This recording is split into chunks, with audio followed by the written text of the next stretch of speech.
फोनमा कुरा सकिएपछि फोन काटौँ अनि अरू के छ अनि अरू ठिक छ अनि भनेर नचाटौँ। 4 जना जम्मा भएको भिडमा के भो भन्दै नजाउँ। यो संसारमा भएका सबै कुरा तपाईँलाई थाहा हुनै पर्छ भन्ने छैन।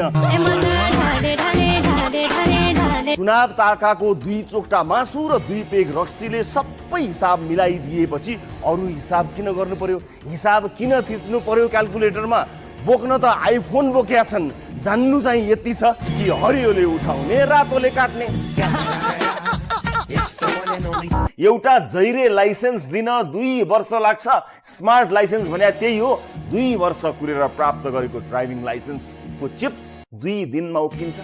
प्रिन्ट क्वालिटी हेर्नु भएको छ, फोटो हेर्नु भएको छ। मान्छे हो कि भूत आफ्नो फोटो हेरेर आफै तर्सिनु पर्छ। एउटा नाङ्गो खुकुरी र एउटा क्यामेरा बोकेर सहरको कुनै पनि चोकमा उभिएर कराउनुहोस् र भन्नुहोस् अब यो खुकुरीले नेता जति सबैलाई थप्काएपछि मात्र सुख पाइन्छ। यति भन्नुहोस् तपाईँ रातारात भाइरल। हरेक कमेन्टमा तपाईँलाई गृहमन्त्री बनाउनु पर्छ भन्ने माग आएन छ भने मलाई भन्नुहोला।